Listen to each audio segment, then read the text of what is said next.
Hello, welcome to my YouTube channel physics by Sagar. आज का हमारा टॉपिक है, आपको फ्री हैंड समझना है, ऐसे नहीं कि रिकॉर्ड हो रहा है तो दिक्कत हो। ये सरल सूक्ष्मदर्शी सिंपल माइक्रोस्कोप, आप लोग ज्योमेट्री बॉक्स खरीदते होंगे, है ना, उसमें एक इस टाइप से मिलता होगा आपको। तो ये मैग्नीफाइंग ग्लास कहलाता है, इसको आवर्धक लेंस कहते हैं हिंदी में। इंग्लिश में मैग्नीफाइंग ग्लास, हिंदी में आवर्धक लेंस। ये होता क्या है, कम फोकस दूरी का एक उत्तल लेंस होता है। कौन सा लेंस होता है? उत्तल लेंस। फोकस दूरी उसकी कम होती है। अब इस कम फोकस दूरी के उत्तल लेंस को सरल सूक्ष्मदर्शी बनाने के लिए करते क्या है? क्या नहीं आ रहा है ठीक है। तो होता क्या है, इसको अगर हमें सिंपल माइक्रोस्कोप बनाना है तो करते क्या है कि इसको जैसे हमने हाथ से पकड़ा और कोई चीज़ में देखनी तो आँख के काफ़ी नज़दीक लाते हैं। आँख के काफ़ी नज़दीक लाने का मतलब है कि ये जो आपका लेंस है, या तो इसकी फोकस दूरी के अंदर हो या इसकी फोकस दूरी पर ही हो। तो फिर ये क्या करता है, प्रतिबिंब को बड़ा बनाएगा, सीधा बनाएगा, ठीक है, बड़ा बनाएगा और सीधा बनाएगा, जिससे आपको उसका आकार बड़ा दिखाई देगा। तो ऐसा समायोजन हमारा कहलाने लगता है क्या, सिंपल माइक्रोस्कोप। हिंदी में क्या बोलते हैं इसको, सरल सूक्ष्मदर्शी। इतना सा ही टॉपिक है। तो अब बात आती है कि इसको हम डेरिवेशन क्या करें। फिर पूछा क्या जाता है, पूछा जाता है सरल सूक्ष्मदर्शी की आवर्धन क्षमता। कौन सी क्षमता? आवर्धन। आवर्धन क्षमता है क्या, बीच में भी टॉपिक चलेगा तो बताएंगे। तो आपने आवर्धन शब्द सुना होगा, प्रतिबिंब की ऊंचाई तथा वस्तु की ऊंचाई के अनुपात को आवर्धन कहते हैं। ये आवर्धन दो प्रकार का होता है, एक रेखीय आवर्धन, एक कोणीय आवर्धन। रेखीय शब्द समझते हो कि सिंगल लाइन, सीधी लाइन की बात करते हैं। कोणीय मतलब कोई ना कोई एंगल बनता है, एंगल में आपके sine cos tan cot sec cosec जो भी इस्तेमाल होगा वो आ जाएगा। तो इसका चित्र बनेगा कैसे, तो देखें, हमने एक उत्तल लेंस लिया, इसकी कम फोकस दूरी है। ये कौन सा बिंदु है? प्रकाशिक केंद्र। कौन सा है? और ये क्या कहलाती है, इसकी मुख्य अक्ष। मान लीजिए इसकी फोकस, इसका फोकस यहाँ, और फोकस और ये ऑब्जेक्टिव है। इस फोकस के अंदर हमने यहाँ पर एक वस्तु रखी, वस्तु को बिंब भी कहते हैं, ठीक। यहाँ से एक प्रकाश की किरण कैसी चलेगी, मुख्य अक्ष के समांतर। मान लीजिए प्रथम फोकस है, जितनी दूरी पर ये होगा उतनी दूरी पर ये द्वितीय फोकस होगा। तो मुख्य अक्ष के समांतर जाने वाली किरण कहाँ से निकल जाती है, फोकस से, और दूसरी किरण कहाँ से ले जाते हैं, प्रकाशिक केंद्र। क्या ये आगे जाके कहीं मिलेंगी? लग तो नहीं रहा कि मिलेंगी।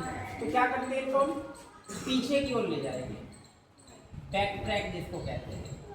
ऐसे लग रहा है जैसे अगर हम यहाँ से देख रहे हो तो हमें लगेगा कि ये किरण कहाँ से आ रही है, यहाँ कहीं से आ रही है। इसको भी डैश डैश करके ले जाओ पीछे, ये दोनों कहीं ना कहीं जाके मिल जाएगी। ऐसा आपने हाई स्कूल में एक चित्र बनाया होगा। अब हम जहाँ मिल जाएंगे वहाँ पर एक डैश डैश डैश लाइन खींच देते हैं।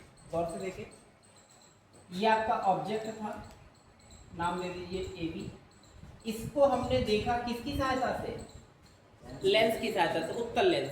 यही सूक्ष्मदर्शी के रूप में हम इसको इस्तेमाल कर रहे हैं। इस वस्तु को आपने इस लेंस की सहायता से देखा तो दिख कितनी रही है, ये देखिए, जबकि ऑब्जेक्ट इतना सा है वो दिखेगा आपको। इसलिए क्या कर दिया, इस चीज को मैग्नीफाई कर दिया। मैग्नीफाई मतलब आवर्धित कर दिया, आवर्धित मतलब इसको बड़ा करके दिखा दिया, और वो हमारा वही उद्देश्य है। तो ये हम बनाना कहाँ चाहते हैं, हम प्रतिबिंब, जो हम प्रतिबिंब है वो बनाना कहाँ चाहते हैं, जहां हमें सबसे स्पष्ट दिखाई दे। तो हमारी आंख को नजदीक सबसे ज्यादा स्पष्ट कितनी दूरी पर दिखता है, 25 सेंटीमीटर। यस, इसको बोलते हैं हम निकट बिंदु की दूरी या स्पष्ट दृष्टि की न्यूनतम दूरी। कौन से अक्षर से प्रदर्शित करते हैं, डी से। तो ये जो हमारा V है ये हमारा कितना बनेगा, डी के। अब अगर इसको हमें चिन्ह प्रणाली लेनी होगी तो इस साइड है, तो इसको चाहो तो हम क्या लगा सकते हैं, माइनस। कहाँ से दूरियां नापी जाती है, सारी की सारी। और ये किसकी दूरी है, ऑब्जेक्ट मतलब वस्तु, वस्तु की दूरी क्या लेते हैं हम लोग, इतना तो पढ़ाई होगा। वस्तु की दूरी u और प्रतिबिंब की दूरी v, इतना सा हमारा हुआ। अब हम क्या कर सकते हैं, इसको हम दो प्रकार से इस्तेमाल कर सकते हैं। एक तो चित्र ए बना लो, मान लीजिए कि हमने लेंस नहीं लगाया या मैग्नीफाइंग से नहीं देख रहे, बिना लेंस के देख रहे, तो पोजीशन क्या होती? तो इस टाइप से होता। ये हमारा ऑब्जेक्ट होता और यहाँ कहीं से हम इसको देख रहे होते, तो हम किसको देख रहे हैं? तो किरणें यहीं से आएंगी, ये सिस्टम।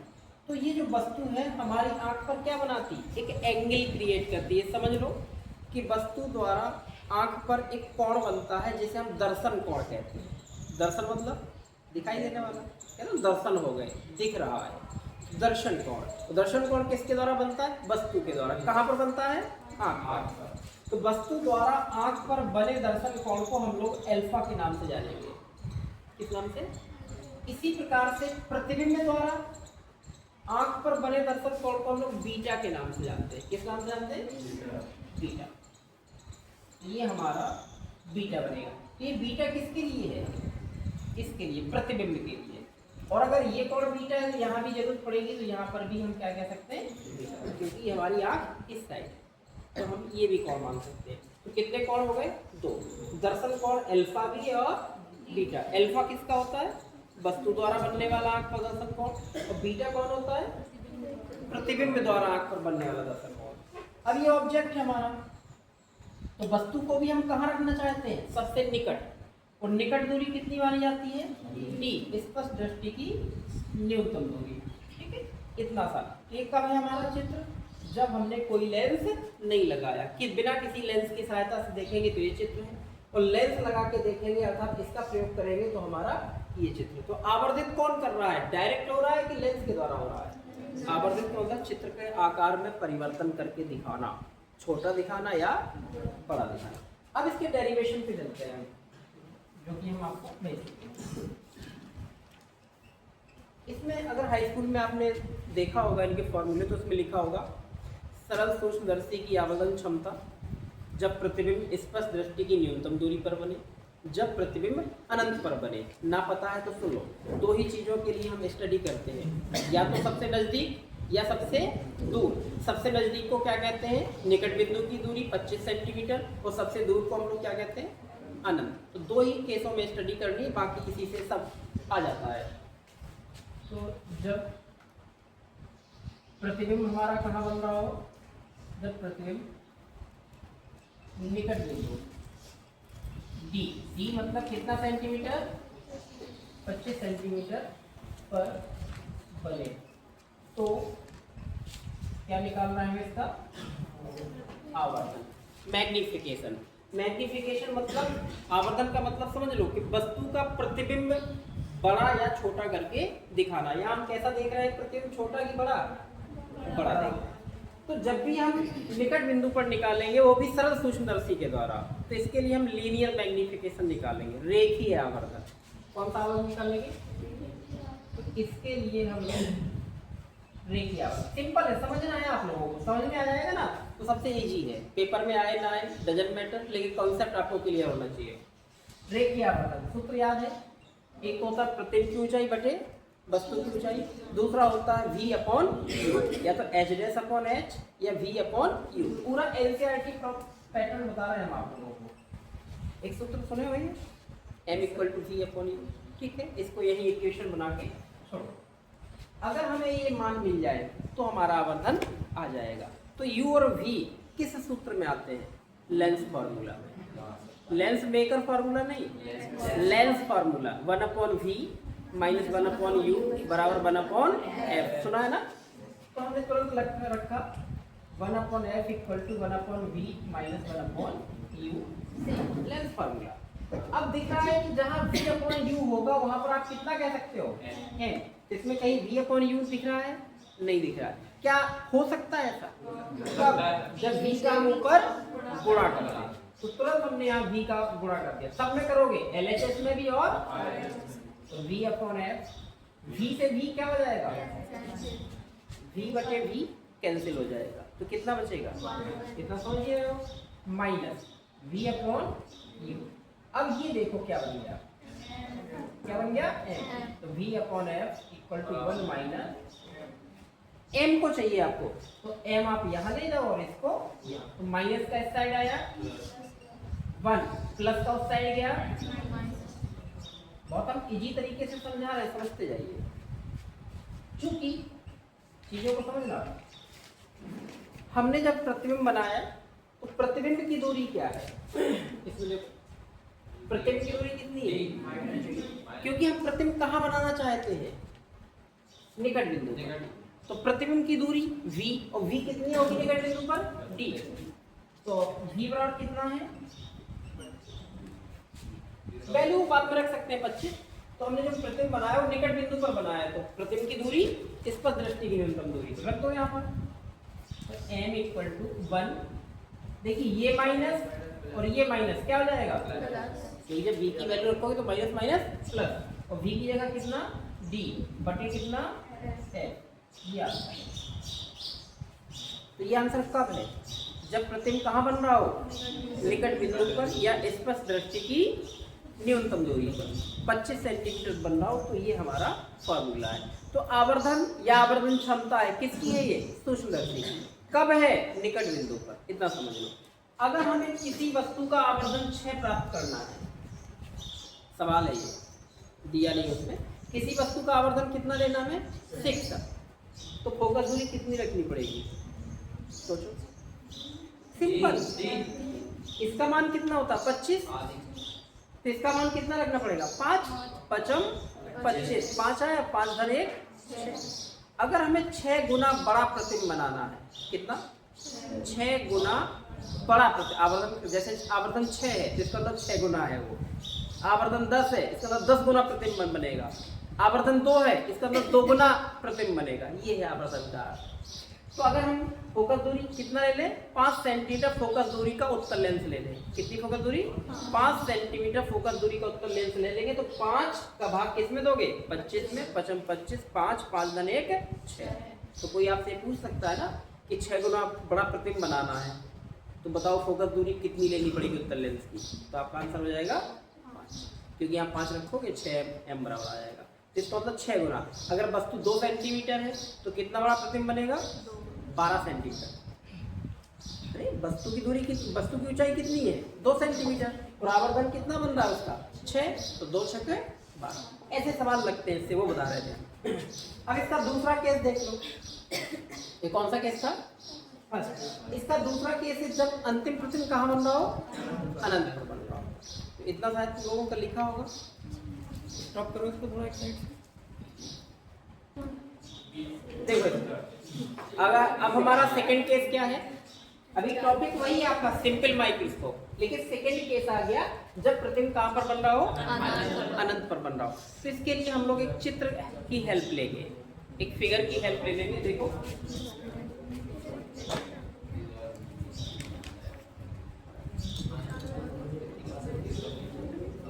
यहाँ देखिएगा ध्यान से, इसका जो प्रथम फोकस था इसी पर हमने क्या रख दिए, ऑब्जेक्ट रख दिया। अब वस्तु फोकस पर होगी तभी प्रतिबिंब कहाँ बनेगा, अनंत पर। तो कक्षा हाई स्कूल से पढ़े होगे कि वस्तु फोकस पर तो प्रतिबिंब अनंत। तो एक किरण कैसी चलेगी मुख के समांतर, दूसरी इसकी प्रकाशिक किरण से, थोड़ा सा सही है ना, ठीक है। ये आपका इस टाइप से, तो ये आगे जाके कहीं नहीं मिलने वाली।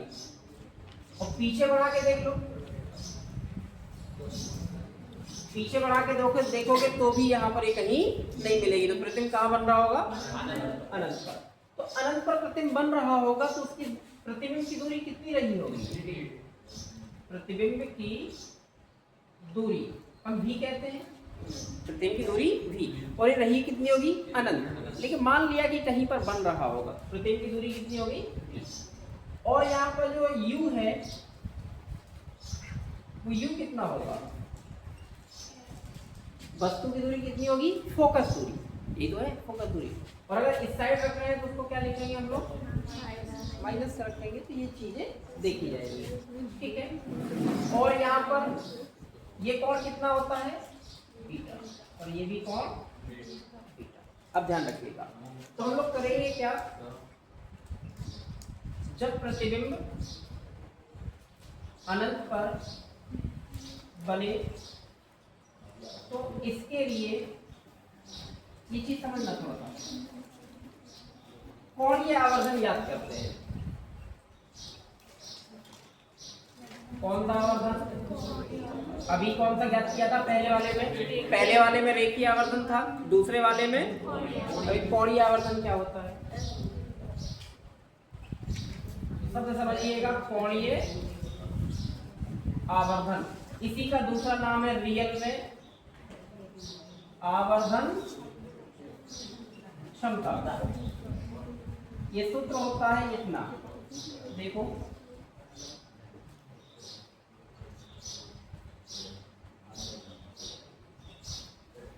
ये परिभाषा है। हो सकता है एक नंबर में आ जाए कि आवर्धन क्षमता किसे कहते हैं या कोणीय आवर्धन किसे कहते हैं, तो ये डेफिनेशन है क्या?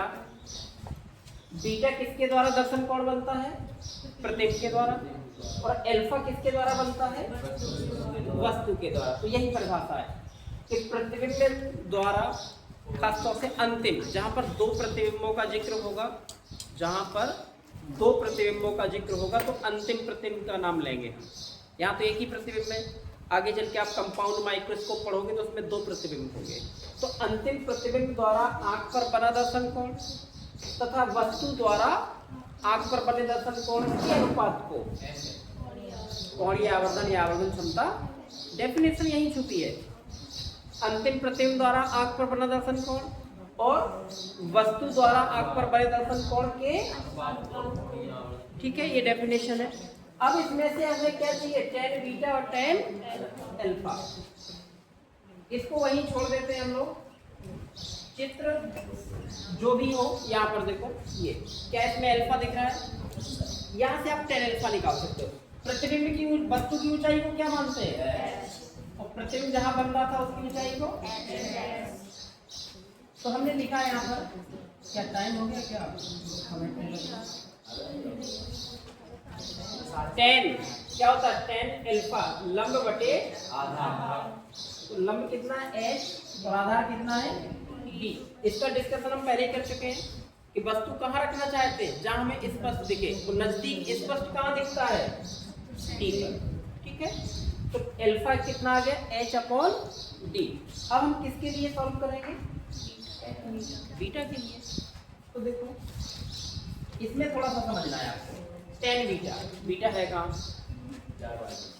यहाँ से देखो, इस साइड अगर प्रतिबिंब बना है, इस साइड प्रतिबिंब बना होगा, कहीं भी बना होगा रंग, तो लंब बटे आधार। तो लंब कहीं रहा होगा, वो प्रतिबिंब की ऊंचाई रही होगी। जैसे ये लंब है, ऐसे प्रतिबिंब बना होगा तो प्रतिबिंब की ऊंचाई रही होगी कितनी?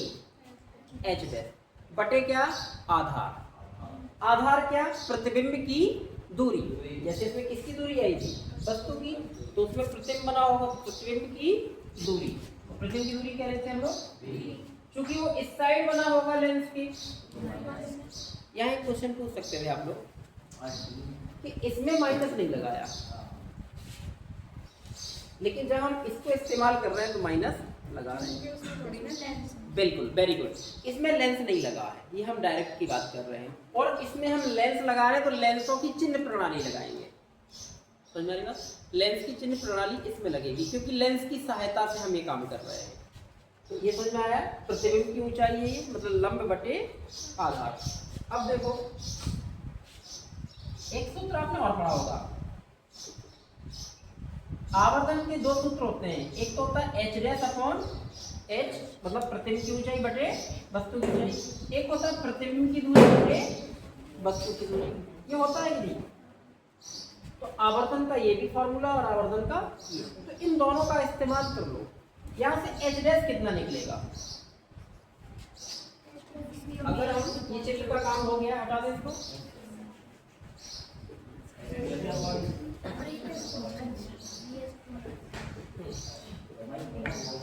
तो इसी चित्र को हम दोबारा लिख दे रहे हैं। तो हमने एक फॉर्मूला पढ़ा हुआ है। एक आवर्धन का सूत्र होता है h डैश अपॉन h, एक सूत्र होता है v अपॉन u। हमें मान चाहिए इसका, क्योंकि h डैश हकीकत में हमें वस्तु प्रतिबिंब दिखता नहीं है, लेंस दिखता तो है लेकिन कितना बड़ा है ये समझ में नहीं आता। तो हम h डैश कितना निकाल सकते हैं? क्लियर, गुणा करा लो, v upon u into, clear. इसका मान उठा के रख दो वहां पर, इसलिए tan बीटा एच डैश की वैल्यू कितनी, v upon you into H, बटे में कौन है, कुछ कैंसिल आउट हो गया क्या, v से v कैंसिल, बचा कितना, हाँ h अपॉन माइनस, यहाँ समझो चाहे यहाँ समझो, उससे कोई फर्क नहीं पड़ता। अब प्रतिबिंब कहाँ बन रहा है, क्योंकि प्रतिबिंब अनंत पर बन रहा है, यह तभी संभव है,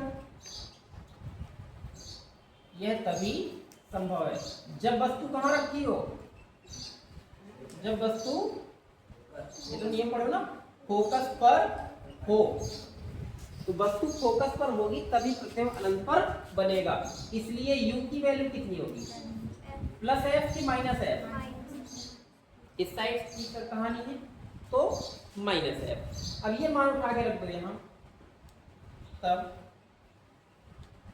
tan बीटा, h की जगह h, माइनस की जगह माइनस, u की जगह minus F, h upon F. अब tan अल्फा tan बीटा मिल गया, ये हमारा tan बीटा हो गया, ये हमारा tan अल्फा हो गया। ये दोनों मान हम कहाँ रख सकते हैं, स्टार्टिंग में, तो इसलिए कोणीय आवर्धन या उसी का नाम है आवर्धन क्षमता, क्या बेटा, m बराबर tan beta upon tan alpha, tan beta की value h upon F, tan alpha की value h upon D, h से h कितना आ गया, d ऊपर चला जाएगा, पहले चौथे का गुणा दूसरे और, तो d अपॉन एफ। तो फाइनल हमारा आंसर आ गया, ये चीज देखो कितना सा इजी है कि एक सूत्र आया था हमारा m बराबर 1 प्लस डी अपॉन एफ, एक सूत्र आया है डी अपॉन एफ। आवर्धन कहाँ ज्यादा प्राप्त होगा, नजदीक या दूर, बिल्कुल, ये निकट बिंदु पर आवर्धन क्षमता है, ये अनंत के लिए आवर्धन क्षमता है। तो जब इसलिए सूक्ष्मदर्शी द्वारा जो हम प्रतिबिंब बनाते हैं वो निकट बनाते हैं ताकि आवर्धन बढ़ जाए। अगर इसमें आवर्धन हमें 5 मिलेगा तो इसमें आवर्धन हमें 6 मिलेगा, अगर फोकस दूरी को हम 5 रखते हैं तो, ठीक है, ये सिस्टम होता है। तो ये डायरेक्ट भी फॉर्मूले आपको याद रखने हैं कि सरल सूक्ष्मदर्शी की आवर्धन क्षमता जब प्रतिबिंब कहाँ बन रहा हो, निकट बन रहा हो, सरल सूक्ष्मदर्शी की आवर्धन क्षमता जब प्रतिबिंब कहाँ बन रहा हो, अनंत। केवल 1 का फर्क है, लेकिन डेरिवेशन आपको पूरा करना पड़ेगा। तो फर्स्ट वाला डेरिवेशन, फर्स्ट केस तो सिंपल था, m equal to v upon u से सॉल्व करते हो। सेकंड वाले केस में आपको जरूर ध्यान देना है, क्या ध्यान देना है, कोणीय आवर्धन। कोणीय आवर्धन क्या होता है, m बराबर बीटा अपॉन अल्फा, मतलब tan beta upon tan alpha. tan beta tan alpha कहाँ से मिलेंगे, फिगर मतलब चित्र से। tan अल्फा तो सिंपल है, tan अल्फा क्या होता है, वस्तु द्वारा पर बनने वाला कोण, तो यहाँ एक चित्र बनाया था, मिटा दिया है, उससे मिलता है सीधा tan beta tan alpha equal to h upon D. जब tan बीटा निकालते हैं तो यहाँ ध्यान देना कि लंब बटे आधार, तो लंब कहीं प्रतिबिंब बन रहा होगा तो प्रतिबिंब की ऊंचाई, हाँ, बटे आधार, आधार मतलब प्रतिबिंब की दूरी, इतना। इसमें से किसकी वैल्यू चाहिए हमें, h डैश। h डैश की वैल्यू कहाँ से निकलेगी, आवर्धन के दो सूत्र बराबर कर देना है, h डैश अपॉन h बराबर v अपॉन u। जैसे इन दोनों को हम बराबर कर देंगे तो यहाँ h डैश दिख रहा है, तो h डैश की वैल्यू निकल आएगी। जैसे ही h डैश की वैल्यू निकल आए आप ये सूत्र में उसको रख दीजिए तो हमारा यहाँ तक आ जाएगा। अब चूंकि प्रतिबिंब बन कहाँ रहा है, अनंत पर, अनंत पर तभी बनेगा जब वस्तु कहाँ रखी होगी, फोकस पर, तो u की जगह कितना रख दोगे, f, तो बाई कैलकुलेट इतना हो जाएगा। जैसे tan अल्फा बीटा निकलता है तो हमारा ये, तो ये डेरिवेशन आया बहुत कम है लेकिन कॉन्सेप्ट क्लियर होने चाहिए, हर बच्चे को ये याद होना चाहिए। डेरिवेशन सीख लोगे तो आगे के डेरिवेशन में कॉन्सेप्ट क्लियर हो जाएंगे। लिखना है इतना क्या,